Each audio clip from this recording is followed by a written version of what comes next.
আসসালামু আলাইকুম রহমতুল্লাহ। শুভ সকাল সবাইকে। আজকে হচ্ছে 24/10/2025 তারিখ। তো আজকে সকালবেলা গত কয়েকদিন ধরে এত ব্যস্ত ছিলাম যে কোনো দিকে যাওয়ার মতো সময় পাই না। তো আজকে সকালবেলা ভাবলাম যে একটা ভিডিও বানাই। তো এরকম করে কোনো প্রস্তুতি নাই, সকালবেলা জাস্ট ঘুম থেকে উঠে ফ্রেশ হয়ে এই তো সিঁড়ি দিয়ে নিচে নামলাম। নিচে নামার পরে মোটরটা স্টার্ট করা আছে। এখন আমি ভাবতেছি যে এই সুযোগে একটা ভিডিও বানানো যায়, এই বলে ক্যামেরাটা চালু করলাম আর কি। মোটর স্টার্ট করা আছে, আমি দাঁড়ায় আছি। তো দেখেন সকালে আল্লাহর নিয়ামত, এত সুন্দর স্নিগ্ধ বাতাস, সুন্দর ঠান্ডা বাতাস, এটাই আলহামদুলিল্লাহ অনেক কিছু। সুন্দর মনোরম পরিবেশ। আর আমাদের এখানে হাঁস, মুরগি, গরু, ছাগল সবকিছুই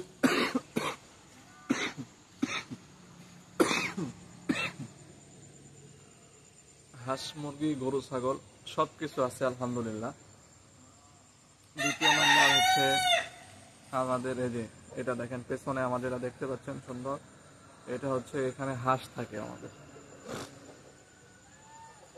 পেছনে পুকুর দেখতে পাচ্ছেন, এখানে মাছ চাষ হয়, তেলাপিয়া মাছ, এরপরে হচ্ছে সিলভার মাছ, রুই, মিরকি, এই মাছগুলো এখানে চাষ হয় আর কি। আয়তন খুব বেশি বড় না, সর্বোচ্চ হলে 2.5 বিঘা মতো হবে আর কি। এরপরেও 2.5 বিঘা মানে একেবারে কিন্তু ছোট না। আমার পেছনে দেখতে পাচ্ছেন এটা 3 তলা ভবন, মানে সামনের দিকে আমাদের অফিস আর পেছনের দিকে আমাদের 2 তলা বাড়ি সিস্টেমে তৈরি করা আছে, কেউ যেন এখানে থাকতে পারে। এটাই আর একটা জিনিস আপনাদেরকে দেখায়, সেটা হচ্ছে আমার পেছনে দেখেন, এই যে আমার পেছনে দেখতে পাচ্ছেন সেই বিশাল বড় জায়গা। এই জায়গা থেকে শুরু করে একদম শেষ মাথা পর্যন্ত পুরোটাই গরু ছাগল।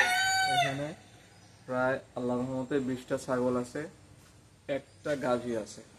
দুঃখের বিষয় গাভীটার একটা বাচ্চা হয়েছিল, কিন্তু বাচ্চাটা মারা গেছে কিছুদিন আগে। বাচ্চা হওয়ার পরে মারা যাওয়ার কারণ হচ্ছে যে বাচ্চাটা খুবই দুর্বল হয়েছিল। গাভীটা আপনাদেরকে দেখায়, এই যে মোটরের লাইনটা আমি ঠুস করে অফ করে দিলাম। এই যে এটা হচ্ছে আমাদের গাভীটা সুন্দর আর বড় গাভী আর কি, দুধ হয়। বাচ্চা যে মারা গেছে পরে এখনো গাভীটার দুধ হয় অনেক করে, প্রায় দেখা যায় যে দুধ হচ্ছে প্রতিনিয়তই দুধ হয়, প্রতিদিনই দুধ হয়, 4 লিটার 5 লিটার করে দুধ হয়। তো আজকের মতো এখানেই শেষ করছি। এই যে ছাগল, এদিকেও ছাগল, এদিকেও ছাগল, চারিদিকে ছাগল আর ছাগল।